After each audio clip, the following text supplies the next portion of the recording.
दोस्तों artificial intelligence हो या हो मशीन लर्निंग या फिर हो इंटरनेट ऑफ थिंग्स, अगर मैं आपसे पूछूं इन तीनों टर्म्स के बारे में तो यार हो सकता है कि आप में से मेजॉरिटी लोग जो है वो इस चीज के बारे में जानते हो। लेकिन यार दोस्तों ऐसे में अगर आ जाए एक नई टर्म निकल के सामने जिसको हम कहते हैं आईटी ऑप्स, तो दोस्तों इसके बारे में हो सकता है कि आप लोगों को कोई आइडिया ना हो। तो यार आज अभी वीडियो आखिर तक दिखती रही है, मैं आपसे आज बात करूंगा आईटी ऑप्स के बारे में और दोस्तों जानेंगे कि आखिर क्या कंसेप्ट है इसी आईटी ऑप्स का हमारी आईटी इंडस्ट्री के अंदर। नमस्कार दोस्तों, मेरा नाम है यशवंत और आप देख रहे हैं माइक्रोमाइंड। चलिए शुरू करते हैं।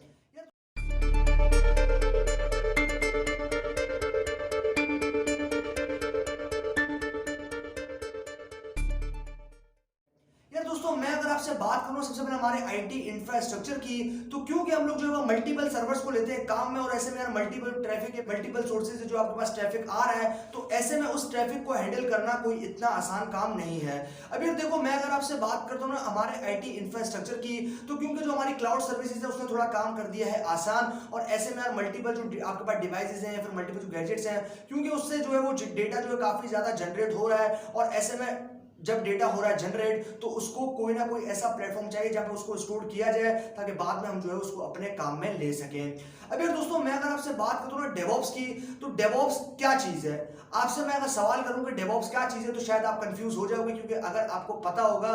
तो बता दोगे और अगर नहीं पता होगा तो कंफ्यूज हो जाओगे। तो इसीलिए डेवऑप्स के बारे में सबसे पहले समझते हैं और उसके बाद हम लोग मूव करते हैं तो आपके पास आईटी ऑप्स है उसके ऊपर और दोस्तों उसको समझते हैं कि आखिर एग्जैक्टली इन दोनों के बीच में क्या सिमिलैरिटीज हैं। अभी देखो दोस्तों जो डेवऑप्स है ना, डेवऑप्स बेसिकली होता है डेवलपर और ऑपरेशन टीम। अब इसके अंदर होता कुछ भी है, क्योंकि आपके पास डेवलपर का नाम आ गया तो डेफिनेटली इससे बात निकल के आ जाती है सॉफ्टवेयर डेवलपमेंट या फिर एप्लीकेशन डेवलपमेंट की। अब यार इसमें होता कुछ यूं है कि आपके पास जो है वो एक पाइपलाइन होती है, उस पाइपलाइन के अंदर से आपका जो सॉफ्टवेयर है वो ट्रैवल करता है और जाता है डिप्लॉयमेंट के अंदर और फाइनली अगर सब कुछ सही रहा तो वो डिप्लॉय हो जाता है। अब यार ये तो हो गई ऊपर की बात, अब जरा थोड़ा जाते हैं गहराई में और देखते हैं आगे क्या होने वाला है। अब यार दोस्तों मैं अगर आपसे बात करता हूं ना सबसे पहले डेवऑप्स की, तो डेवऑप्स आता है हमारे पास दो अलग अलग टर्म को एक टर्म बना दे तो हम उसको कहते हैं डेवऑप्स, यानी कि डेवलपर टीम और ऑपरेशन टीम। यानी कि डेव जो है वो निकल के आता है आपको डेवलपर से और ऑप्स जो है वो निकल के आता है आपके पास ऑपरेशन से। अब यार दोस्तों ये दोनों को अगर हम एक साथ मर्ज कर दें तो इस सिनेरियो को हम कहते हैं डेवऑप्स और ये दोनों टीम्स जो है वो करती है कंट्रोल सॉफ्टवेयर डेवलपमेंट को।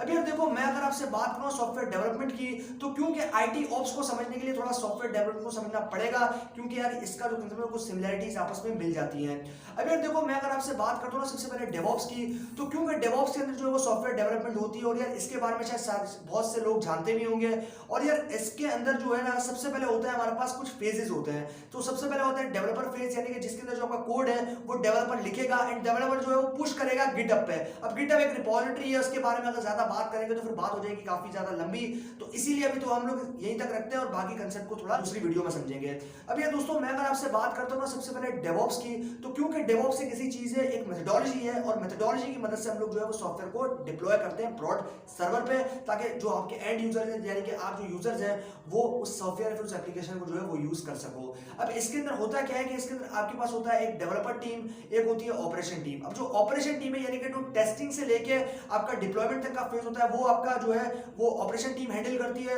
और डेवलपर से जो बिल्डिंग का स्टेट होता है वो आपके पास जो है वो डेवलपर टीम हैंडल करती है। अब इसके अंदर क्या होता है कि इसके अंदर सबसे पहले आपका डेवलपर जो है कोड लिखेगा और कोड लिखने के बाद में उस डेवलपर ने कोड को भेज दिया आपके पास, पुश कर दिया बेसिकली बिल्डिंग स्टेज में, जहां पे कोई डिप्लॉयबल यूनिट के अंदर जो है वो कन्वर्ट होगा, यानी कि एक पैकेज या फिर वॉर जॉन के जो पैकेज होते हैं उसके अंदर वो कन्वर्ट होगा और कन्वर्ट होने के बाद में वो जाएगा आपके पास आगे। अब आगे कहां जाएगा, आगे जाएगा टेस्टिंग स्टेट में, यानी कि टेस्टर के पास। टेस्टर के पास टेस्टिंग जब जाएगा तो वो टेस्टिंग अलग अलग तरह की परफॉर्म होगी, जिसमें आपके पास इंटीग्रेशन टेस्टिंग होती है, यूनिट टेस्टिंग या फिर डायनामिक टेस्टिंग परफॉर्म होगी एंड देन उसके बाद अगर सब कुछ सही रहा और सोर्स कोड सही तरीके से अलग अलग एंगल से उसको टेस्ट किया जाएगा, अगर सारे फंक्शनैलिटी उसकी जो है सही से काम कर रही है देन फिर जो है उसको आगे भेज दिया जाएगा आपके पास डिप्लॉयमेंट के लिए। अब डिप्लॉयमेंट के बाद जो है वो एंड यूजर तक उसकी रीच हो जाएगी, जो एंड यूजर है वो उसको यूज कर पाएंगे। तो यार ये तो था एक सिंपल सा एक ओवरव्यू किसके बारे में, डेवऑप्स के बारे में। अब जरा हम बात करते हैं कि आखिर ये आईटी ऑप्स क्या है। अब यार देखो आईटी का नाम तो हम बहुत पहले से सुनते आ रहे हैं कि आईटी जो है उसका नाम तो होगा हमारे पास इंफॉर्मेशन टेक्नोलॉजी। तो दोस्तों इंफॉर्मेशन टेक्नोलॉजी को हम जरा करते हैं थोड़ा साइड पे और देखते हैं ऑप्स आखिर क्या होता है। अब यार दोस्तों ऑप्स जो है वो आपके पास, मैंने अभी आपसे बात की डेवऑप्स के अंदर कि जो ऑप्स है वो आता है आपके पास ऑपरेशन से, यानी कि ऑपरेशन टीम जो है उसको हम कहते हैं ऑप्स। अब आईटी आपके पास आ गया तो आईटी के साथ अगर ऑप्स को हम जोड़ दें तो हम ये कहते हैं आईटी ऑप्स और आईटी ऑप्स के साथ हम क्या कर सकते हैं कि आईटी ऑप्स जो है वो आता है आपके पास इंफॉर्मेशन टेक्नोलॉजी ऑपरेशंस। अब यार दोस्तों हमारे पास ऑपरेशन से हमें क्या समझ में आता है? ऑपरेशन से हमें यह समझ में आता है कि हमारे पास जो इंफ्रास्ट्रक्चर है, जो बेसिकली हमारी पूरी आईटी इंडस्ट्री है, बड़ी बड़ी ऑर्गेनाइजेशन जिसके अंदर मैं आपसे बात करता हूँ माइक्रोसॉफ्ट की, गूगल की, अमेजॉन की, तो इनके पास स्टैक ऑफ स्टैक सर्वर्स जो है वो होते हैं बहुत सारे, क्योंकि इनके पास जो डेटा है बेसिकली इनकी जो सर्विसेज है वो पूरे वर्ल्ड वाइड फैली हुई है और ऐसे में यार इनका जो डेटा है वो बहुत ही ज्यादा जनरेट होता है एक दिन में। अब क्योंकि डेटा जो है वो जनरेट हो रहा है तो डेटा को स्टोर करने का नंबर भी आएगा, तो ऐसे में यार हम उसको स्टोर कहां करेंगे? हम उसको स्टोर करेंगे एक सर्वर के अंदर, और अगर उस सर्वर को जो है वो क्रैश कर जाता है या उस सर्वर को कोई प्रॉब्लम आ जाती है, देन अगर हमारा डेटा हो गया गायब तो काफी हो जाएगी प्रॉब्लम उस ऑर्गेनाइजेशन के लिए। तो इसी चीज से यार बचने के लिए हम लोग लेते हैं आईटी ऑप्स को काम में, जो कि होते हैं हमारे अलग अलग ऑपरेशंस, और यार हम ये जो है वो मेक श्योर करते हैं कि हमारा जो ओवरऑल आईटी इंफ्रास्ट्रक्चर है वो सही तरीके से मेंटेन है, सही तरीके से काम कर रही है सारी चीजें, क्योंकि हमारे पास मल्टीपल सर्वर्स हैं और यार हमारे पास जो डेटा है, जो बेसिकली डिवाइसेस हैं वो भी मल्टीपल और मल्टीपल सोर्सेज से डेटा भी आ रहा है, तो ये सारे काम जो है वो एक साथ हो रहे हैं। तो ऐसे में यार अगर हमारा सर्वर क्रैश कर गया तो काफी ज्यादा प्रॉब्लम होगी उस ऑर्गेनाइजेशन को जिसका सर्वर जो है वो क्रैश कर गया है, क्योंकि यार डेटा जो आज के टाइम में बहुत ही ज्यादा गोल्ड फ्यूल है, और यार अगर उस डेटा को जाया कर देते हैं तो डेफिनेटली काफी ज्यादा प्रॉब्लम हो जाएगी। अब यार दोस्तों हम जरा इसके कंसेप्ट को समझते हैं कि आखिर ये जो आईटी ऑप्स है ये एग्जैक्टली होता क्या है। अब यार दोस्तों मैंने आपको इसके नाम से आपको बताया कि ये जो है वो एग्जैक्टली क्या होता है, आईटी ऑप्स यानी कि इंफॉर्मेशन टेक्नोलॉजी ऑपरेशंस। अब इंफॉर्मेशन टेक्नोलॉजी ऑपरेशंस इससे हमें कुछ मालूम नहीं चलता है तो हम थोड़ा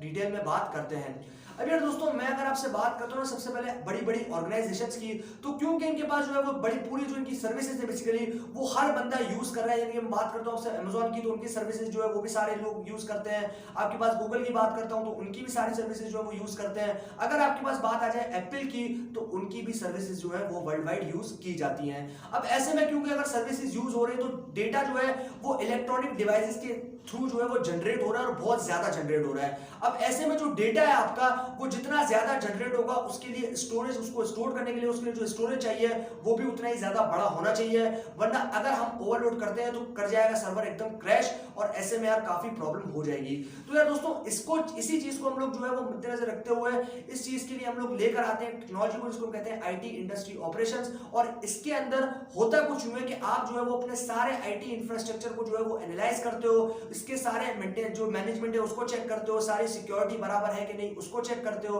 और ओवरऑल यार आप अपने सिस्टम को जो है वो एकदम रोबस्ट बना के रखते हो। ये एक एम हो गया आपका आईटी ऑप्स का। अब सपोज करो कि आप एक ऑर्गेनाइजेशन के अंदर जो वो एम्प्लॉय हो, अब ऐसे में आपके जिम्मे जो है वो सर्वर की मेंटेनेंस है, आपके जिम्मे सर्वर की मॉनिटरिंग है, या फिर आपके जिम्मे जो है डेटा के पैकेटिंग की जो आपके पास स्विचिंग है उसकी मॉनिटरिंग है, या फिर अलग अलग पर्पसेस के लिए जो है आपको काम में लिया गया, आपको हायर किया गया है और वो जो है आपके हैंड ओवर कर दी गई है, ये आपकी जो है वो रिस्पांसिबिलिटी बन गई है। अब ऐसे में अगर आप करते हो उसके अंदर कोई कर भी तो यार डेफिनेटली प्रॉब्लम हो जाएगा बहुत बड़ा, और अगर सर्वर इन दैट केस कि अगर सर्वर जो है वो क्रैश कर गया तो फाइनली प्रॉब्लम ऑर्गेनाइजेशन को ही होने वाली है। तो दोस्तों इसी चीज से बचने के लिए हम लोग जो है ना वो रेगुलेटरी कंप्लायंसेस का इस्तेमाल करते हैं, मतलब इसके अंदर देखते हैं कि भाई कोई कंप्लायंस तो नहीं, मतलब कोई एरर तो नहीं है, फिर कोई प्रॉब्लम तो नहीं है, या फिर सर्वर को कोई अगर प्रॉब्लम आए तो उसको किस तरीके से ट्रबल शूट कर सकते हैं बिना डेटा लॉस के, या फिर अगर इसकी जो ओवरऑल आईटी जो आपका इंफ्रास्ट्रक्चर है उसको किस तरीके से उसकी जो मैनेजमेंट है वो चल रही है, या फिर किस तरीके से आपके पास मेंटेनेंस चल रही है,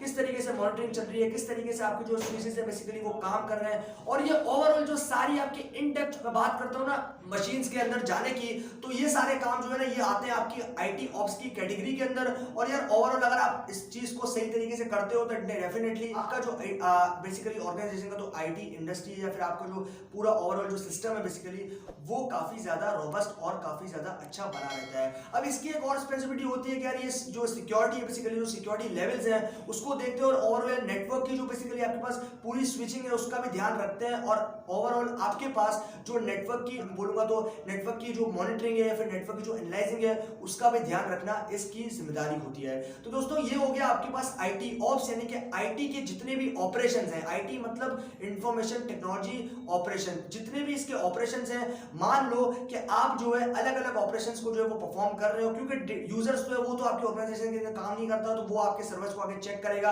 आपकी रिस्पॉन्सिबिलिटी है कि आप उनको ऑन टाइम सर्विसेज देंगे और आपकी जो सर्विसेज है वो हमेशा एक्टिव होनी जरूरी है। तो ऐसे में यार अगर आप अपनी सर्विसेज को हमेशा एक्टिव रखना चाहते हैं तो आप जो है वो अपने आईटी ऑपरेशंस यानी अपनी ऑर्गेनाइजेशन के जितने भी सर्वर्स हैं या फिर जितने भी आपके पास मशीन्स हैं, सॉफ्टवेयर्स हैं, हार्डवेयर्स हैं, उन सबको सही तरीके से रखेंगे। क्योंकि यार ये भी एक फैक्ट है कि अगर हार्डवेयर ही सही नहीं होगी तो सॉफ्टवेयर चलेगा किस पे। तो इसीलिए यार हम लोग जो है इस चीज को ध्यान में रखते हैं और इसी चीज से यार हम लोग करते हैं आईटी ऑप्स। और आईटी ऑप्स जो टर्म है, मुझे उम्मीद है कि आप लोगों को इसका कंसेप्ट जो है वो समझ में आ गया होगा और आइडिया लग गया होगा कि आखिर एग्जैक्टली आईटी ऑप्स है ये क्या होता है। तो यार अगर वीडियो आपको पसंद आया तो वीडियो को लाइक और शेयर करना बिल्कुल भी मत भूलिएगा, और चैनल को अब तक सब्सक्राइब नहीं किया तो चैनल को सब्सक्राइब कर दीजिए, क्योंकि मैं आपके लिए रोजाना ऐसी वीडियोस लेकर आता रहता हूं। अभी के लिए दोस्तों इतना ही। Stay blessed, stay inspired.